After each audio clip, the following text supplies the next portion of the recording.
पपईची साईज बघू शकता तुम्ही, डायरेक्ट कमरा एवढी पपई आलेली आहे. आणि ही पपई आपण आहे ना जानेवारीमध्ये लावली होती टरबुजामध्ये.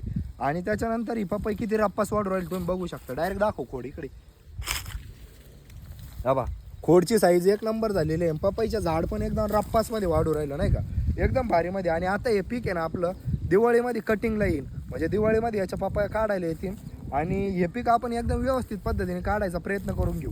आणि जसं मी तुम्हाला मागच्या व्हिडिओमध्ये सांगितलं होतं की आपले उन्हामुळं काही रोपं जळून गेले होते, तर ते रोपं आपण पुन्हा बसवलेले. या बा